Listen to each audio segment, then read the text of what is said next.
चलिए, notches wire और उसके बाद फिर हमने कंप्लीट किया और क्लासिफिकेशन। अब हम लोग देखते हैं कि अगर यही नोच या जो हम लोग का जो क्रेस्ट ऑफ द वायर है अगर वो रेक्टेंगुलर शेप में रहेगा तो उसके लिए जो हमारा जो डिस्चार्ज का फॉर्मूला होने वाला है वो क्या होगा, उसका क्या डेरिवेशन होगा या उसका क्या फॉर्मूला होगा, उसको हम लोग देखते हैं। तो देखिए, ये डेरिवेशन भी एग्जाम में पूछ सकता है और इसके इस फॉर्मूला के बेसिस पे हमारा न्यूमेरिकल भी आएगा। तो पहले हम लोग क्या करते हैं कि जो हमारा ट्रायंगुलर है, रेक्टेंगुलर है और ट्रेपेजोइडल है, ये तीनों टाइप का जो भी हमारा एक्सप्रेशन होने वाला है डिस्चार्ज का वो हम लोग डिस्कस कर लेते हैं। देन इसके बाद उसके ऊपर हम लोग न्यूमेरिकल भी डिस्कस करेंगे। तो अभी के स्लाइड में हम लोग सबसे पहले रेक्टेंगुलर शेप का जो क्रेस्ट वायर है या नोच, रेक्टेंगुलर नोच है, उससे कितना डिस्चार्ज होगा वो हम लोग डिस्कस करते हैं। ठीक है, तो जैसे देखिए, जैसा कि हम लोग जानते हैं कि अगर मान लीजिए कि अगर ये एक हमारा जो टैंक है, क्लियर है, ये हमारा टैंक है और इस टैंक में हमने एक रेक्टेंगुलर टाइप का ओपनिंग दिया हुआ है, क्लियर है। तो ऑब्वियसली हम लोग जानते हैं कि जो टैंक का या जो भी नोच होता है उसका जो बॉटम वाला पॉइंट रहता है उसको हम लोग क्रेस्ट बोलते हैं या फिर उसी को हम लोग क्या बोलते हैं, सील बोलते हैं। और ये जो वाटर स्ट्रीम ऑफ वाटर जो फ्लो हो रहा है, इसके पूरे स्ट्रीम को जो भी होता है उसको हम लोग नैपे बोलते हैं। ये तो हम लोग पिछले क्लास में देखा हुआ है। और अगर हम वायर का बात करें तो मान लीजिए कि अगर ये इसका जो इस वायर का जो क्रेस्ट है, मतलब ये वाला जो पोर्शन है, ये जो टॉप पोर्शन है, अगर वो रेक्टेंगुलर शेप में है, क्लियर है, मतलब अल्टीमेटली होता क्या है कि एक रेक्टेंगुलर वॉल समझ लीजिए कि ऐसा लगा हुआ है और उधर से पानी फ्लो हो रहा है और इस साइड में आ रहा है, वो रेक्टेंगुलर क्या बोलना चाहिए, वायर के ऊपर रेक्टेंगुलर वॉल को पार करके अगर वो आ रहा है तो ऐसे जो वायर होगा उसको हम लोग रेक्टेंगुलर बोलेंगे। तो अब हम लोग देखिए क्या करते हैं। सबसे पहले हमने ये कंसिडर किया हुआ है कि रेक्टेंगुलर नोच या क्रेस्टेड वायर चैनल में हमने प्रोवाइड किया है।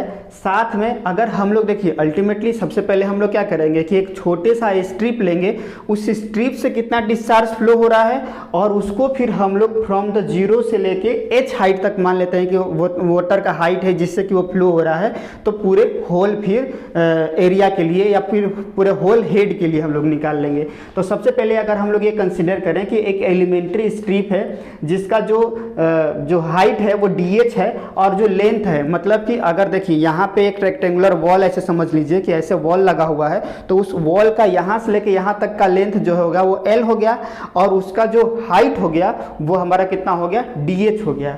तो अब इस केस में हम लोग उसी को यहाँ पे लिखे हुए हैं कि कंसीडर अ रेक्टेंगुलर नोच और crested wire provided in a channel or elementary horizontal strip of the water of thickness DH and length L and depth H from the surface of the water. और यहाँ से जहाँ पे हमने elementary लिया है वहाँ से DH तक, मतलब यहाँ से लेके यहाँ तक का हाइट H है और यहाँ पे हमने स्ट्रिप लिया हुआ है। मतलब इस तरीके से होगा कि मान लेते हैं कि हमने यहाँ पे कहीं पे एक स्ट्रिप लिया है जो यहाँ से लेके H हाइट तक है और ये जो स्ट्रिप है इसका जो थिकनेस है वो DH है और टोटल जो लेंथ है वो L है। एक्चुअली उसको आप फ्रंट साइड से हम लोग देख रहे हैं, क्लियर है, फ्रंट साइड से देख रहे हैं, मतलब पानी अगर इधर से आ रहा है तो हम लोग ऐसे उसको देख रहे हैं। तो अब इस केस में और हम लोग ये कंसीडर कर लेते हैं कि total head of the water जो है, मतलब इस पर्टिकुलर नोच से टोटल H हाइट का जो वाटर है वो फ्लो होने वाला है और लेंथ तो हमने ऑलरेडी लिखा हुआ है। तो अब अगर हम इस स्ट्रिप का एरिया का बात करेंगे तो कितना हो जाएगा, जितना लेंथ है और जितना ये वाला हाइट है तो L इंटू DH हो जाएगा। और अगर हम लोग को आपको पता होगा कि अगर H हाइट अगर हमको अवेलेबल है तो कभी भी अगर हमें थ्योरेटिकल वेलोसिटी पता करना होगा कि H हाइट से कितना वाटर फ्लो होगा तो वो फॉर्मूला होता है हमारा क्या, √2GH। याद आ रहा होगा हम लोग जो 5th यूनिट में पढ़े होंगे तो वहाँ पे ये जो थ्योरेटिकल वेलोसिटी का फॉर्मूला हमने निकाला हुआ था, क्लियर है, √2GH। तो अब अगर हम लोग इस पर्टिकुलर वायर से या इस पर्टिकुलर नोच से कितना फ्लो हो रहा है डिस्चार्ज इस एलिमेंट्री स्ट्रिप में, तो वो अगर हम निकालने की कोशिश करेंगे जिसको कि हम लोग DQ से डिनोट किए हैं, तो वो किसके बराबर हो जाएगा, area L into D H multiply by theoretical velocity. लेकिन क्योंकि देखिए थ्योरेटिकल वेलोसिटी, क्योंकि यहाँ कहीं ना कहीं यहाँ पे जब एग्जिट लॉस, बहुत सारे लॉसेज हो रहे हैं, क्लियर है, तो कहीं ना कहीं वहाँ पे लॉसेज होगा, तो उसके लिए हम लोग क्या करते हैं, एक कोफिशिएंट ऑफ डिस्चार्ज को मल्टीप्लाई कर देते हैं। तो ये जो कोफिशिएंट ऑफ डिस्चार्ज होता है एक्चुअली जो लॉसेज होता है जिसकी वैल्यू 0.6 होता है, 0.7, 0.8 जो भी वेरी करता है, तो मतलब ये एक्चुअल में इतना डिस्चार्ज होना चाहिए था, but due to loss some amount of loss हो जाता है, तो उसी के लिए कंपनसेट करने के लिए उसको हम लोग CD से डिनोट करते हैं। CD को बोला जाता है कोफिशिएंट ऑफ डिस्चार्ज। तो रियल में इस पर्टिकुलर एलिमेंट्री स्ट्रिप से कितना डिस्चार्ज हुआ, जो कि DQ हुआ, वो किसके बराबर हो जाएगा, एरिया इंटू वेलोसिटी। क्योंकि ये थ्योरेटिकल वेलोसिटी है इसीलिए हमने एक फैक्टर होता है जिसको कोफिशिएंट ऑफ डिस्चार्ज बोलते हैं, जिसकी वैल्यू 1 से कम होता है, उससे हमने मल्टीप्लाई कर लिया। तो इस तरीके से हमारा इस पर्टिकुलर स्ट्रिप से कितना डिस्चार्ज हो रहा है वो हमारा निकल गया। अब अगर मान लीजिए कि हमें टोटल डिस्चार्ज निकालना होगा तो हम क्या करेंगे, इसी DQ को हम लोग इंटीग्रेट कर देंगे, कहाँ से लेके, 0 से लेके h हाइट तक। तो 0 से लेके h हाइट तक CD into LDH into √2GH। तो जो भी कांस्टेंट पैरामीटर है उसको हम लोग इंटीग्रेशन से बाहर लिख लिए, और बाकी बचे हुए तो को अगर हम इंटीग्रेट करेंगे तो ये हमारा बचेगा, एक्चुअली डिपेंडेंट पैरामीटर एक ही है, h है, h का पावर भी है 1/2। तो जब हम लोग इसका इंटीग्रेशन करेंगे तो ये आ जाएगा h/3/2 डिवाइडेड बाई 3/2। तो 3/2 को जब हम लोग इस फॉर्म में लिखेंगे तो वो 2/3 हो जाएगा। तो इस तरीके से ये वाला फॉर्मूला हमारा आ गया, Q इक्वल टू क्या, 2/3 CD into √2GH into L multiply by h का पावर 3/2। तो आपको ये याद रखना पड़ेगा कि डिस्चार्ज ये किसके लिए है, अगर रेक्टेंगुलर शेप का अगर हम वायर देते हैं तो उसके लिए हमारा डिस्चार्ज कुछ इतना अमाउंट में होने वाला है। ठीक है ये, तो इस तरीके से हमारा पहला वाला पार्ट कंप्लीट हो गया। अब हम लोग नेक्स्ट स्लाइड में रेक्टेंगुलर के बारे में डिस्कस करेंगे कि उसके लिए हमारा डिस्चार्ज कैसे चेंज हो जाता है। ठीक,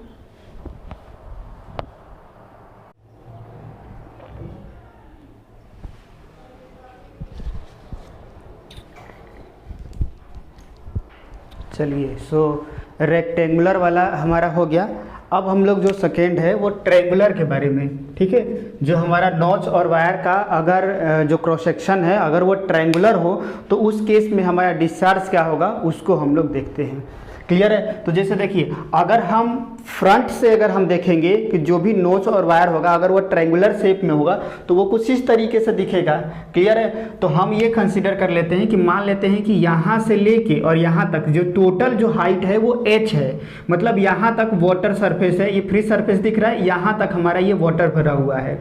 अब हम लोग साथ में ये कंसीडर करते हैं कि एक स्ट्रिप है जिसका कि जो विड्थ जो ये जो हाइट है वो DH है और वो फ्री सरफेस से h हाइट पर प्लेस है। क्लियर है। यहाँ से लेके यहाँ तक प्लेस है h हाइट तक और उसका विड्थ जो है वो उसका जो हाइट है वो DH है। तो let h is the height about the crest of the water, मतलब कि यहाँ से लेके यहाँ तक का टोटल हाइट वो h है। And consider a horizontal elementary strip of thickness DH at a depth h below the water surface। Thickness इसका जो है वो DH हो गया और वो h हाइट तक प्लेस h हाइट पे वो सिचुएटेड है। और अगर हम ये कंसिडर करेंगे कि जो टोटल ये जो हो जाएगा हमारा जो विड्थ हो जाएगा, जो ये थिकनेस भी बोल सकते हैं, इसको हाइट भी हम लोग बोल सकते हैं। तो अगर मान लीजिए कि यहाँ से x यहाँ तक तो टोटल जो है वो जो भी उसका विड्थ हो, यहाँ तक ये जो विड्थ है जो AB है, AB का लेंथ है वो x है, या x मत भी मानिए तो कोई दिक्कत नहीं है, AB ही रहने देते हैं, ये फालतू एक्स्ट्रा टर्म्स हमें ऐड करने की कोई ज़रूरत नहीं है, x को हटा देते हैं।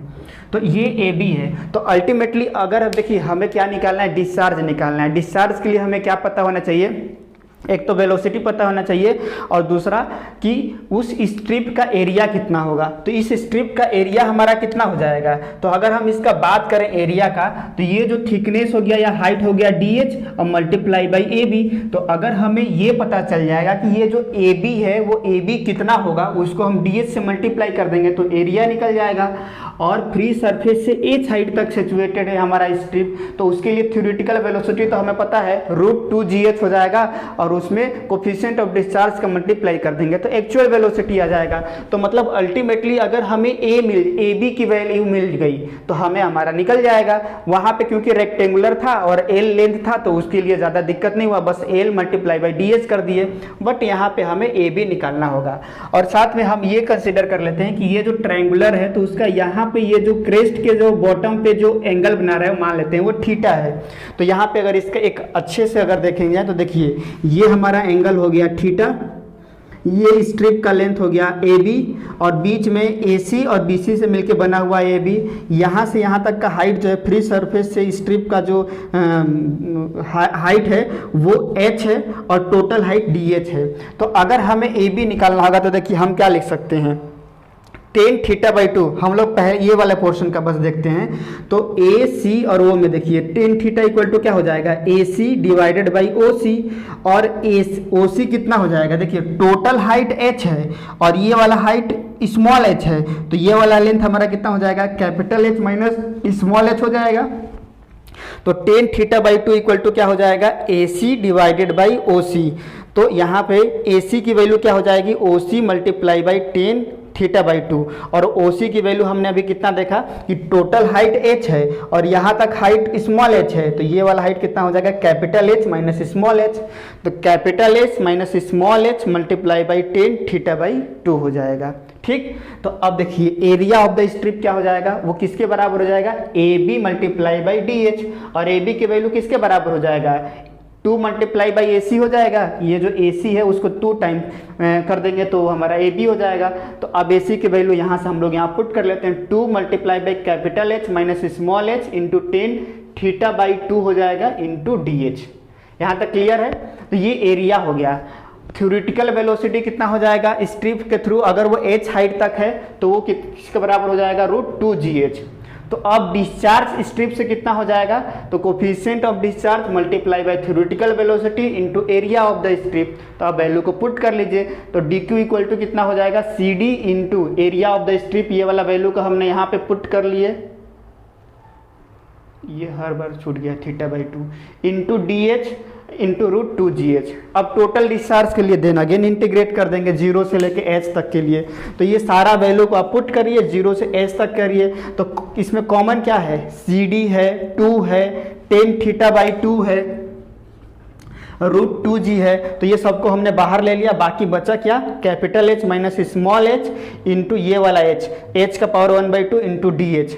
अब इसको इंटीग्रेट करेंगे तो इंटीग्रेशन तो आपको आता ही होगा और इंटीग्रेट कर लीजिए h की वैल्यू पुट कर लीजिए और अब इसको अगर हम लोग सॉल्व करेंगे तो अल्टीमेटली जो डिस्चार्ज की वैल्यू आ जाएगी आप चेक कर लीजिएगा ये स्टेप में, यहाँ से आप खुद कर लीजिएगा, बाकी फिर ये मिला लीजिएगा कि क्या ये सही आ रहा है कि नहीं।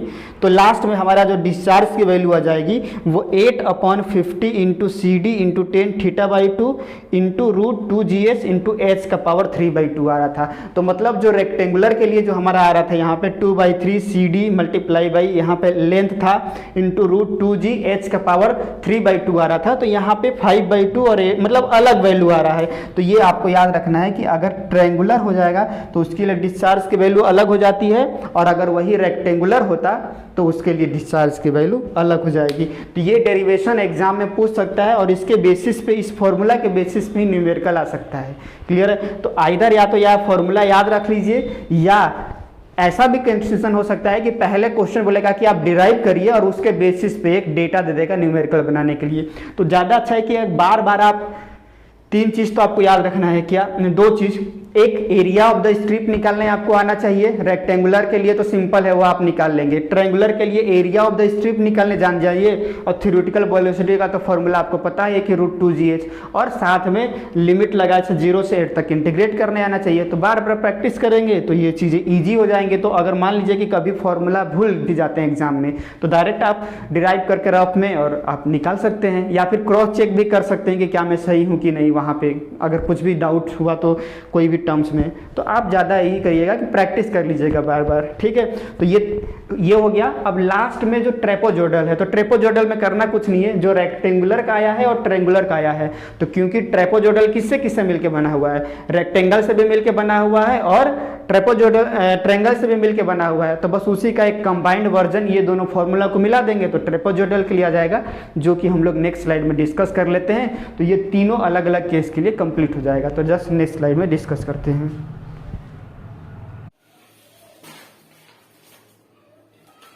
चलिए, सो ये जो थर्ड है हमारा, पहले हमने क्या देखा, रेक्टेंगुलर के बारे में देखा कि क्या डिस्चार्ज होता है नोज के और वायर के थ्रू। फिर हमने ट्रायंगुलर के बारे में देखा। अब हम लोग लास्ट जो हमारा जो शेप है वो ट्रेपोजोइडल, तो ट्रेपोजोइडल के लिए देख लेते हैं। तो इसके लिए अलग से कुछ है नहीं, रेक्टेंगुलर का अगर आपने डिराइव करके रखा हुआ है, ट्रायंगुलर का किया हुआ है, बस दोनों को हमको क्या कर देना है, ऐड कर देना है। तो जैसे देखिए, अगर वही ट्रेपोजोइडल शेप रहता है तो उसका जो शेप होता है वो इस तरीके से होता है। इसमें आपको क्या दिख रहा है, ABCD, तो ये कैसा टाइप का नोज हो गया, रेक्टेंगुलर टाइप का नोज हो गया। प्लस BEC और ADF, तो ये कैसा है, ट्रायंगुलर टाइप का। जब दोनों को हम लोग समवर्स कर देंगे तो याद आ रहा है, जैसे रेक्टेंगुलर ऐसे ही होता था, दो ट्रायंगल से मिलकर इस तरीके से बना होता था, तो एक पोर्शन यहाँ पे है और दूसरा पोर्शन यहाँ पे है। तो अल्टीमेटली हम ये बोल सकते हैं कि जो हमारा जो ट्रेपोजोइडल नोज या वायर होता है, it is a combination of rectangular as well as triangular notch and weir. Clear है?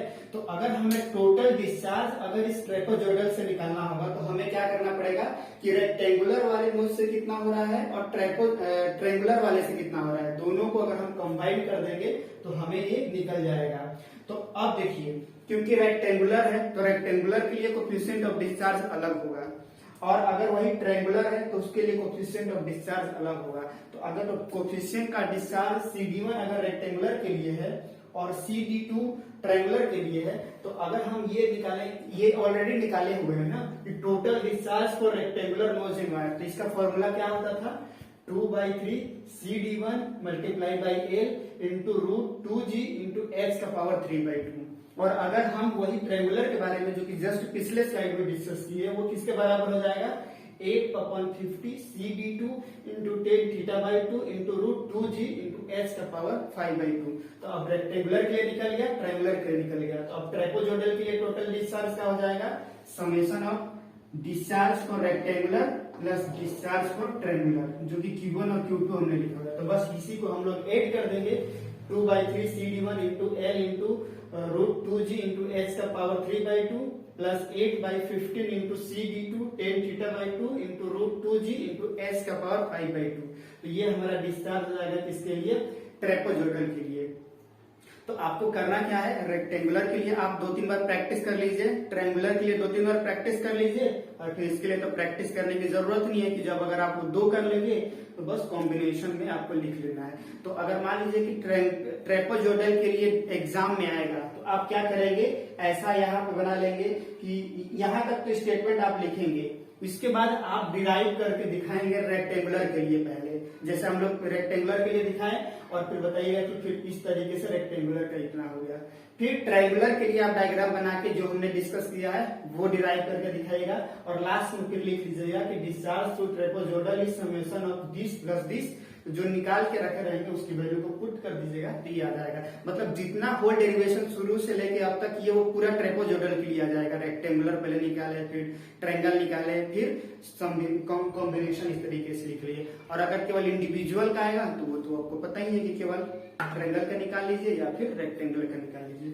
तो इस तरीके से हमारा ये जो डेरिवेशन है वो कंप्लीट होता है। अब इसके बेसिस पे जो भी न्यूमेरिकल होगा वो, और जो भी मिसलेनियस टर्म्स अगर इस नोट्स एंड वायर में बचे रहेंगे तो उसको हम लोग नेक्स्ट क्लास में डिस्कस करके देन आगे मूव ऑन करेंगे।